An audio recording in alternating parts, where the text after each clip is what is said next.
요즘 우리나라에서 가장 많이 회자되는 말 중에 하나는 공정이라고 하는 말입니다. 우리나라는 지금 수많은 불공정과 전쟁을 벌이고 있다라고 해도 과언이 아니죠. 그만큼 공정하지 못한 많은 일들이 우리 주변에서 일어나고 있다라고 하는 것을 의미하는 것입니다. 불공정을 대표하는 표현이 있다면 요즘 많이 나오는 단어 중에 하나가 아빠 찬스라고 하는 겁니다. 아빠가 교수이고 대기업 CEO이고 또 정치권에 유력한 사람이면 그 자녀들이 아버지의 직위나 권력을 이용해서 보통 사람들은 얻을 수 없는 그런 기회나 혜택을 얻는 것, 이런 것들을 아빠 찬스라고 이야기하는 것 같습니다.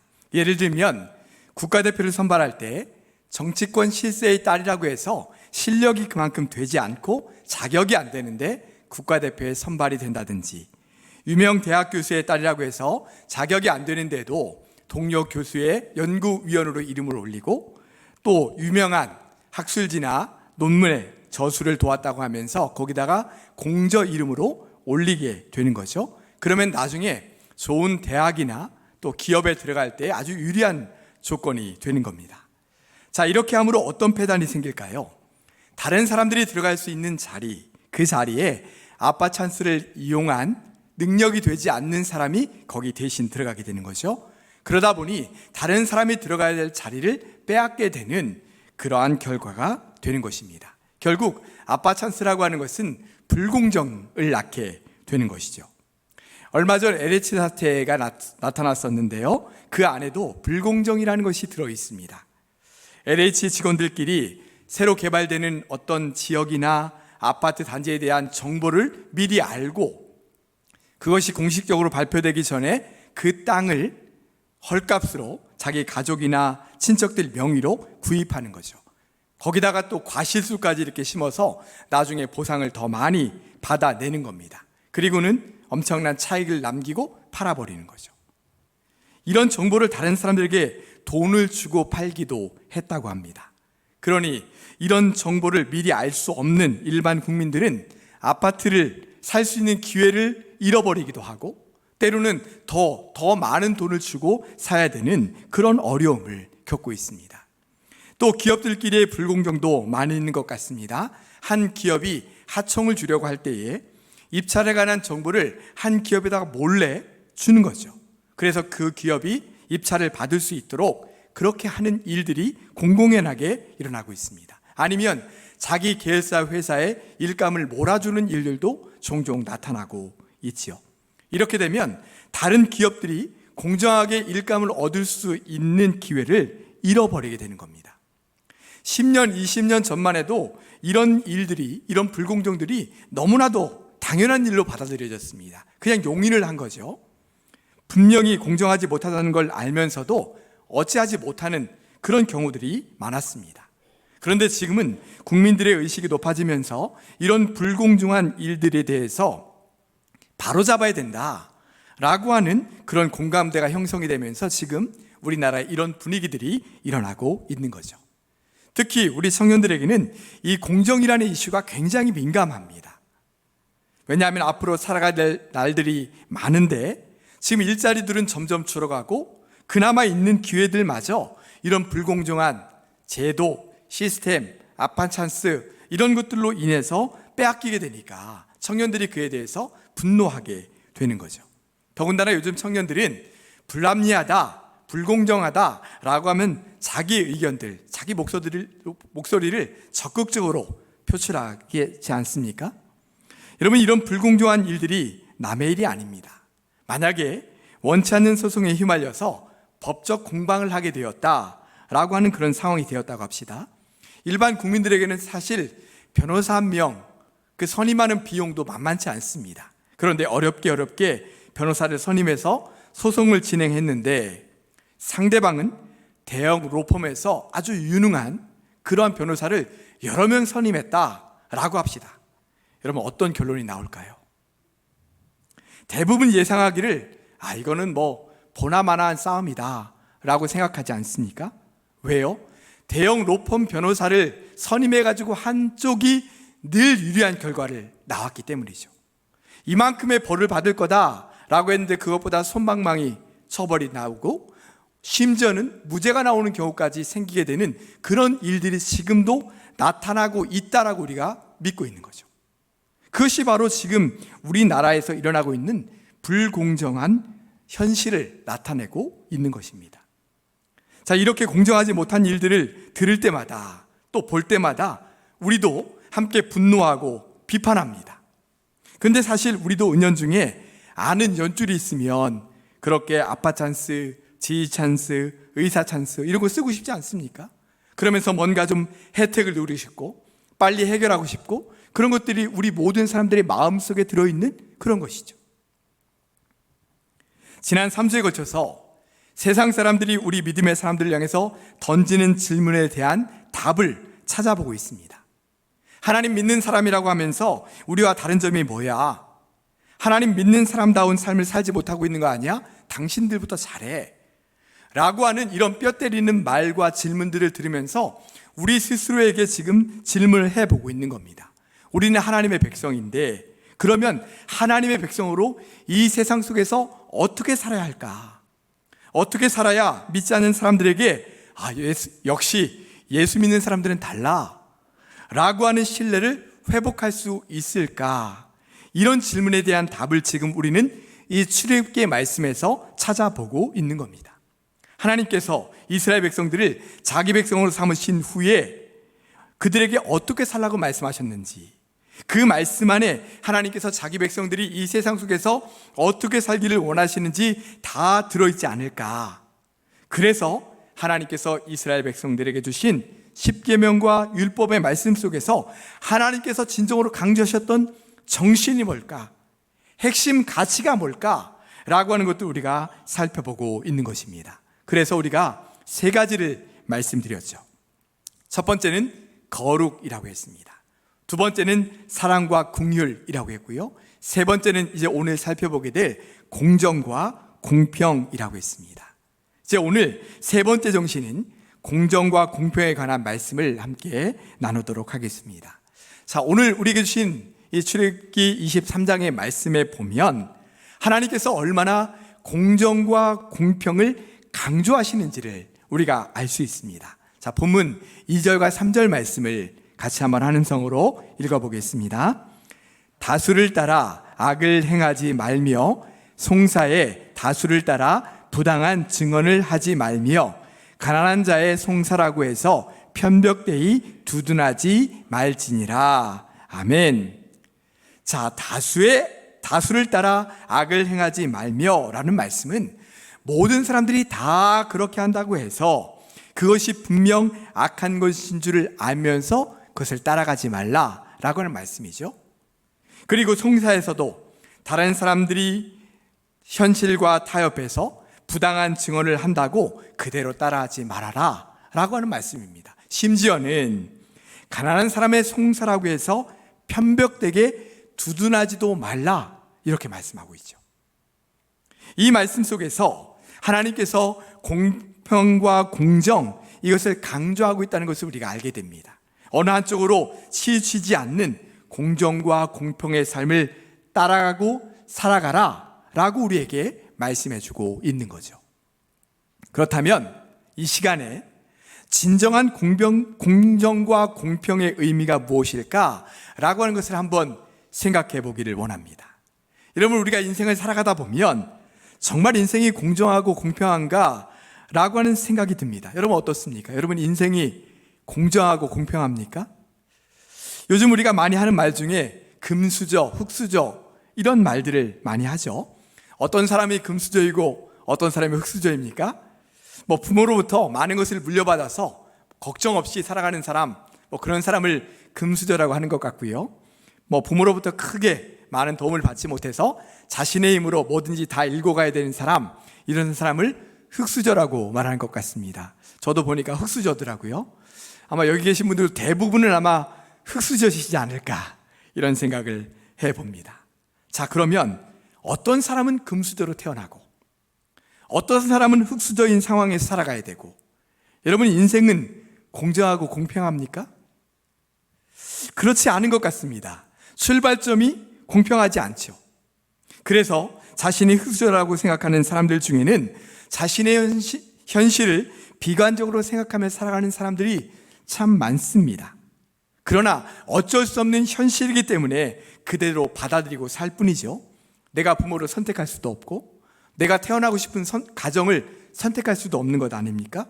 그저 나에게 주어진 현실, 그 주어진 것을 그냥 살아갈 뿐인 겁니다. 그래서 민주화되고 질서 잡힌 사회일수록 후천적인 기회의 공정함이나 공평함, 이것을 강조하는 거죠. 비록 각 사람에게 주어진 상황과 여건은 다를지라도 모든 사람들에게 후천적으로 주어지는 기회는 공정하고 공평하게 하자라고 하는 것입니다. 예를 들면 교육을 받을 수 있는 기회, 또 의료 혜택을 받을 수 있는 기회, 또 기업에서 일할 수 있는 기회, 이런 기회들은 모든 사람들에게 공평하게 주자는 거죠. 그럼 어떻습니까? 올바른 방향으로 가고 있는 거죠. 이런 기회의 공평함은 반드시 모든 사람들에게 꼭 실현돼야 됩니다. 특히나 우리 젊은이들이나 다음 세대들에게는 이 기회의 공평함을 꼭 주어야 되죠. 각자가 가진 꿈과 비전을 가지고 살아가는데 그 꿈을 이룰 수 있는 기회가 없다라고 한다면 우리 젊은이들이 얼마나 절망하겠습니까? 그렇기 때문에 우리가 어떻게든 우리가 살아가는 이 시대를 공평하고 공정한 세상으로 만들어서 우리 다음 세대들에게 물려주어야 되는 것입니다. 자, 그러면 우리 하나님의 백성들은 이 세상 속에서 어떻게 공정과 공평을 이루며 살아갈 수 있을까요? 두 가지를 말씀드리면, 첫 번째는 먼저 내가 살아가고 있는 모든 상황 속에서 아주 작은 것부터 공정과 공평을 이루며 살아가라고 우리 자신부터 힘써야 합니다. 공정과 공평을 이루려면 나부터 지인 찬스 이런 것들을 내려놓아야 되는 거죠. 그렇기 때문에 불편하고 때로는 손해를 감수해야 될 수도 있습니다. 그러나 모두가 다 공평한 세상이 되면 그것이 불편하다고 더 이상 느끼지 않게 되는 거죠. 그런 것들을 우리가 먼저 아주 작은 것부터 실천해야 되는 것입니다. 또한 우리가 매사에 공정하고 공평하게 생각하고 판단하기 위해서는 성령의 도우심을 구해야 합니다. 왜냐하면 우리 자신도 구부러져 있기 때문이에요. 우리 자신이 이기적인 마음으로 구부러져 있고 가족이나 친척이나 가까운 사람들과 관련된 일에는 나도 모르게 구부러지게 되어 있습니다. 또한 모든 사람들은 누구에게나 다 자신만의 선입견, 편견 이런 것들을 가지고 있게 되죠. 이런 것들이 세상을 공정하고 공평하게 보려고 하지만 때로는 그런 것들 때문에 우리가 온전히 그렇게 판단하지 못할 때가 있다는 것입니다. 그래서 어떤 일에 대해 자기 나름대로는 나는 공정해, 나는 공평해 라고 이야기하고 그렇게 바라본다고 하지만 사실은 우리 자신이나 가족이나 지인들에게 유리한 쪽으로 우리는 이미 구부러져 있다는 것입니다. 우리 자신도 모르게 이미 불공정하고 불공평한 일에 나도 편승돼서 함께 가고 있다는 거죠. 그러므로 우리 하나님의 백성들은 매사에 성령의 도우심을 받아 어떤 일을 바라보고 판단하는 것이 중요합니다. 내 결정과 판단은 다 공정해, 맞아 라고 하는 것이 아니라 아주 짧은 시간이라 할지라도 먼저 성령님께 도우심을 구하며 기도한 후에 그것을 판단하라는 것입니다. 이렇게 성령 안에서 검증된 결정, 판단을 해 나가면 우리 자신의 구부러진 판단이 아니라 성령의 도우심을 받아 공정하고 공평한 판단을 해 나갈 수 있는 것이죠. 사랑하는 성도 여러분, 성령님의 도우심으로 공정하고 공평한 판단을 해 나가실 수 있는 우리 성도님들 되시기를 바랍니다. 이 시간에는 여기서 한 가지 더 나아가서 한 가지 주제를 더 말씀드려 보기를 원합니다. 그것은 하나님의 공평하심에 관함입니다. 공평하신 하나님, 그 하나님에 관해서 한번 생각해 보기를 원합니다. 여러분, 우리가 종종 공평하신 하나님 이렇게 고백하지 않습니까? 여러분 어떻습니까? 여러분들은 하나님께서 공평하시다라고 생각하십니까? 어떠세요? 하나님은 왜 나를 흙수저로 만드셨을까요? 금수저들도 많은데 왜 나에게만 고난을 주실까요? 우리 주변에 편안하게 사는 사람들도 많은데요. 여러분, 이런 상황들을 우리가 맞을 때마다 우리는 종종 정말 하나님은 공평하신가? 하나님은 살아계신가? 라고 하는 질문들을 갖게 되는 거죠. 전에 제가 섬기던 교회에서 한 권사님의 가정에 신방하고 그 상황이 너무 딱해가지고 함께 오랫동안 돌봐드린 그런 적이 있습니다. 제가 한번 전에 잠깐 소개를 해드린 적이 있는데요. 이 가정에 20대 후반의 아들이 있었어요. 이 아들이 이제 첫 직장을 구해가지고 다닌 지 얼마 안 되던 날 밤에 자다가 뇌에 산소가 공급이 안 돼가지고 온몸에 마비가 생기고 말았습니다. 그 아들이 할 수 있는 건 아무것도 없어요. 손가락도 까딱할 수 없고요. 단 한 가지 할 수 있는 일은 눈만 까딱일 수 있습니다. 그런데 종종 눈물을 흘리는 거예요. 의식이 있으니까 자기 모습에 대한 것을 보면서 눈물을 흘리는 그 모습이 있는 거죠. 그런데 이 아들이 얼마나 신앙생활을 열심히 했는지 몰라요.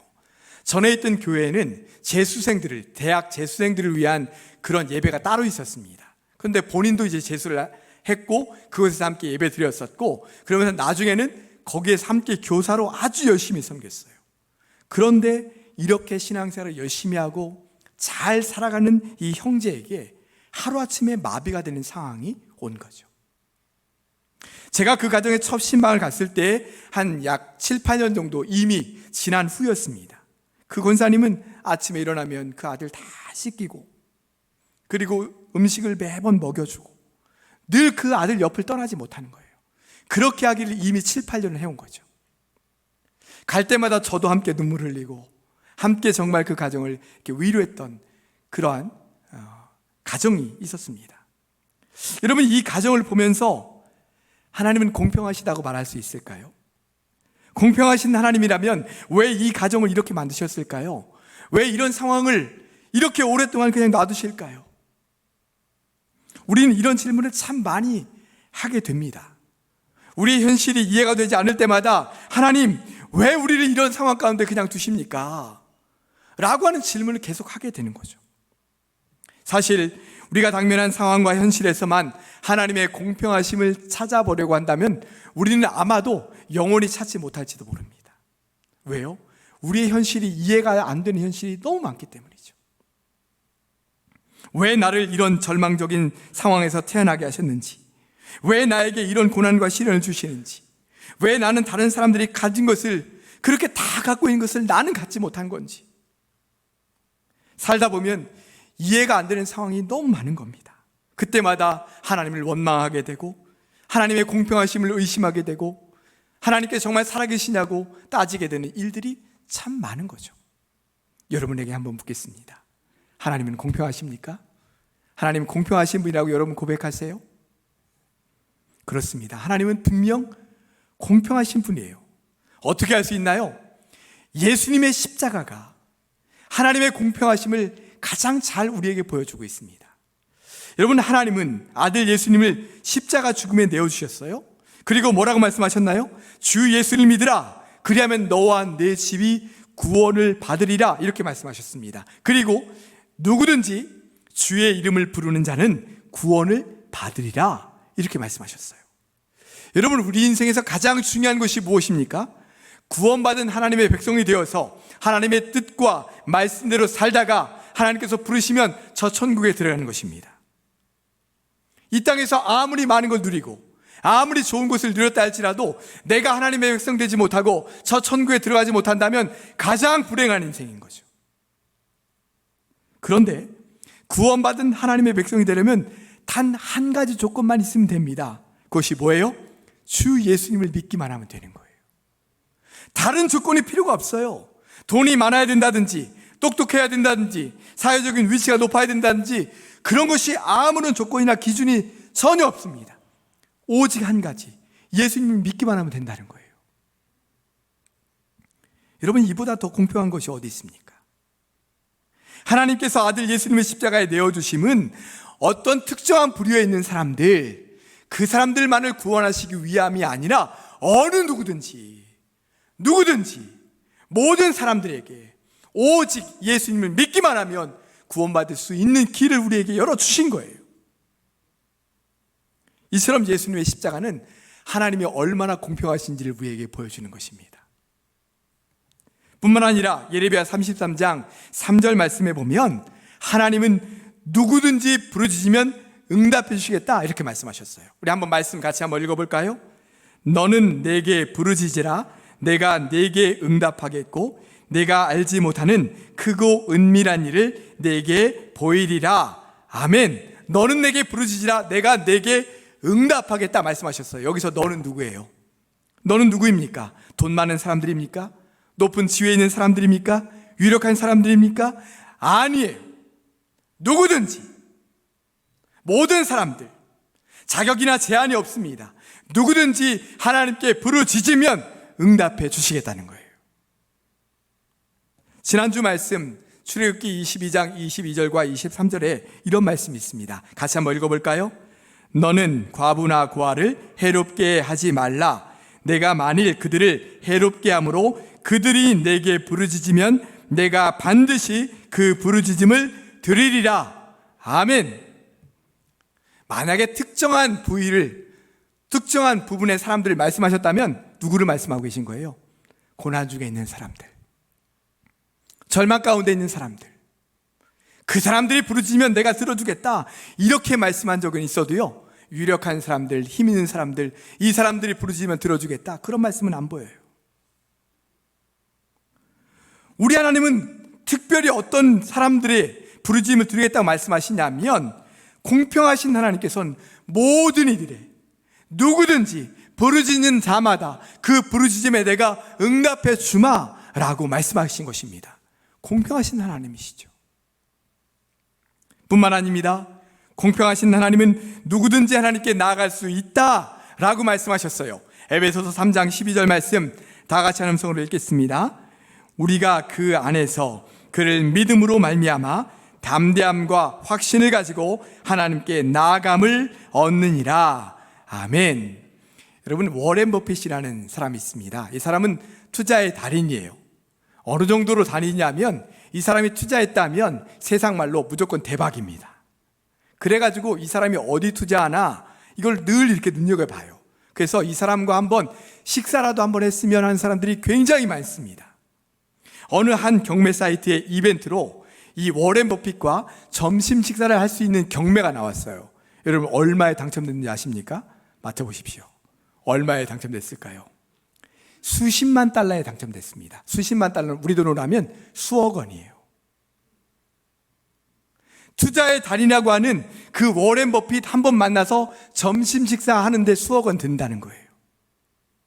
그런데 공평하신 우리 하나님은 돈도 필요 없고요, 순서를 내야 될 필요도 없고요, 아파 찬스를 써야 될 필요도 없습니다. 언제든지 내가 주님을 만나고 싶어서 주님 앞에 나아가면 만나 주시겠다는 거예요. 여러분 공평하신 하나님 아닙니까? 어떤 조건도 없고 제약도 없고 누구든지 하나님께 나아갈 수 있다는 것입니다. 특별히 고난 가운데 있는 사람들, 의지할 것 없이 아무것도 없는 사람들, 절망 가운데 있는 사람들, 어떤 사람이든지 간에 하나님 앞에 나아갈 수 있습니다. 하나님께 구할 수 있습니다. 하나님의 은혜를 구할 수 있다는 거예요.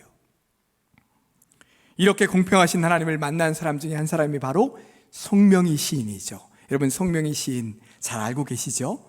송명희 시인은 의사의 부주의로 태어날 때 뇌를 다쳤습니다. 태어난 아기가 울지도 못하고 제대로 몸을 가누지도 못해요. 집안도 너무 가난해서 이 아기에게 해줄 수 있는 것이 아무것도 없습니다. 그냥 엄마도 젖도 이렇게 부족해가지고 쌀가루를 끓여가지고 그 물을 아기에게 먹일 정도였다고 해요. 이 어머니는 그녀를 데리고 안수기도 하는 데를 여러 군데 찾아다녀봤지만 아무 소용이 없었어요. 그래서 점점 나이가 들면서 10살이 되니까 자기 현실을 깨닫게 되면서 막 절망을 하는 거죠. 하나님을 원망하고 어머니를 원망하기 시작했습니다. 심지어는 어머니에게 왜 나를 낳았냐고, 나 그냥 유산해버리지 왜 낳았냐고, 그런 절망적인 말들까지 쏟아냈어요. 그러다가 16살에 하나님을 인격적으로 만나게 되었습니다. 정말 이 절망 가운데서 하나님께 막 부르짖으면서 하나님 제발 만나주세요, 제발 만나주세요, 제 모든 걸 다 드리겠습니다, 이렇게 기도하던 중에 하나님께서 만나주신 거예요. 여러 가지 체험을 하게 해주신 거예요. 그래도 나는 너를 사랑한다, 그래도 나는 너를 사랑한다 라고 하는 말씀을 들려주시기도 하고요, 십자가에 달리신 예수님을 정말 환상 가운데서 보는 그런 체험도 했다는 거예요. 이런 여러 가지 체험들을 통해 이 송명희 시인은 예수 그리스도의 구속의 은혜가 어느 사람들에게만 주어진 것이 아니라 누구에게나 값없이 주어지는 놀라운 주님의 은혜라는 것을 깨닫게 된 거예요. 그리고 나서 성경 말씀을 읽고 또 읽고, 그러면서 하나님께서 주신 은혜를 너무 많이 받으면서 그 마음 가운데 드는 마음을 글로 표현하기 쓰기 시작했습니다. 글로 쓰기 시작한 거예요. 그래서 하나, 두 개, 세 개 그것들이 글로 쓰여지고, 그 중에 하나가 우리가 너무나도 잘 알고 있는 나 가진 재물 없으나 라고 하는 이 찬양인 거예요. 가사가 이렇습니다. 나 가진 재물 없으나, 나 남이 가진 지식 없으나, 나 남에게 있는 건강 있지 않으나, 나 남이 없는 것 있으니, 나 남이 못 본 것을 보았고, 나 남이 듣지 못한 음성 들었고, 나 남이 받지 못한 사랑 받았고, 나 남이 모르는 걸 깨달았네. 공평하신 하나님이 나 남이 가진 것 나 없지만 공평하신 하나님이 나 남이 없는 것 갖게 하셨네. 여러분, 이 찬양의 가사를 거의 받아쓰다시피 이렇게 적고 나서 가사를 딱 보고 나서는 처음에 막 울음을 터뜨렸다고 해요. 하나님, 나는 공평하신 하나님이라고 지금 고백되어지지가 않아요. 내 입술이 하나님이 공평하신 분이라고 고백되기가 어려워요. 이렇게 눈물을 터뜨렸다는 거예요. 그런데 하나님을 만나고 또 만나고 또 만나는 속에 이 고백이 자신의 고백이 되었다라고 이야기하더라고요. 이 세상을 살아가는 동안 우리가 당하는 상황과 현실은 다 제각각입니다. 어떤 이들은 사망의 음침한 골짜기와 같은 절망적인 상황 그 한가운데를 지나가고 있는 분들도 지금 얼마나 많습니까? 그런데 그런 현실 속을 살아가는 우리를 찾아와 주시고 사랑해 주시고 역사해 주신 하나님, 그 하나님은 공평하신 하나님이라는 거예요. 누구든지 예수님을 믿기만 하면 구원받을 수 있고, 누구든지 고통과 절망 가운데 부르짖으면 응답해 주시고, 누구든지 하나님을께 나아가면 만나 주시겠다 말씀하시는 하나님이 우리 하나님이신 거예요. 말씀을 정리하겠습니다. 지난 3주에 걸쳐 하나님은 하나님의 백성된 우리가 이 세상 속에서 어떻게 살아야 되는지를 출애굽기를 통해서 우리에게 말씀해 주셨습니다. 첫째로 거룩하게 살라고 말씀하셨어요. 이 세상의 불의, 죄악, 무절제함, 무분별한 삶, 이런 것들을 멀리하고 거룩하신 하나님을 닮아 거룩한 삶을 우리 가운데 이루어가라고 말씀하셨어요. 둘째로 사랑과 긍휼로 세상을 섬기며 살라고 말씀하셨습니다. 하나님의 존재 자체가 사랑이시므로 사랑의 하나님을 닮아 우리도 이 세상 속에서 사랑을 실천하며 살라는 것이죠. 특별히 어렵고 힘든 우리의 이웃들, 그들의 이웃이 되어주고 그들을 돌봐주라고 말씀하셨습니다. 셋째로 공정과 공평을 이루며 살라고 말씀하셨어요. 나 자신만을 먼저 생각하지 말고 다른 사람들을 함께 생각하고 배려하면서 저 사람이 이 상황 가운데서 내가 이렇게 한다면 어떤 피해를 받을까라고 하는 것을 함께 하면서 더불어 공정과 공평을 이루며 살라고 우리에게 말씀하셨습니다. 사랑하는 우리 예일교회 성도 여러분, 우리 하나님은 거룩하신 하나님이시고 사랑과 긍휼의 하나님이시고 공평하신 하나님이십니다. 그리고 우리는 그 하나님의 백성이에요. 그러므로 우리가 하나님을 닮아 거룩하게 살며 사랑과 긍휼을 실천하며 공정과 공평을 실천하며 살아갈 때에 이제는 세상 사람들이 우리를 보고 야, 예수 믿는 사람들은 확실히 다르구나 라고 인정하게 될 것입니다. 그리고 우리의 삶을 통해 하나님께 영광 돌리며 우리의 빛된 삶을 통해 주께로 돌아오는 사람들이 나타나게 될 줄로 믿습니다. 이제는 주님을 닮아가는 삶을 통해 이렇게 많은 사람들에게 본인의 삶으로 영광 돌리며 살아가시는 사랑하는 우리 모든 성도들 되시기를 주님의 이름으로 축복합니다. 기도하겠습니다. 사랑관의 주님, 감사합니다. 하나님께서 오늘 저희에게 들려주시는 음성을 듣습니다. 주님, 하나님의 백성으로 우리에게 살아가라고 말씀해 주셨습니다. 이 세상이 점점 불의와 죄악이 가득하다 할지라도 하나님의 거룩하심을 닮아 그렇게 거룩하고 살라고 말씀하셨습니다. 하나님은 사랑의 하나님이라고 말씀하셨습니다. 그러므로 우리가 사랑과 긍휼로 어려운 이웃들을 도우며 살라고 우리에게 말씀하셨습니다. 또한 아버지 하나님, 긍정과 아버지 하나님 공정과 공평을 온전히 우리에게 이루며 살라고 말씀하셨습니다. 무엇보다 공평하신 하나님, 그 하나님을 붙잡고 온전히 살아갈 때에 우리의 삶 가운데 절망과 근심과 고통이 아닌 기쁨과 감사와 은혜가 넘치는 삶이 될 줄로 믿습니다. 그렇게 살아갈 수 있도록 역사하여 주시옵소서. 우리 구주 예수 그리스도의 이름으로 기도드리옵나이다. 아멘.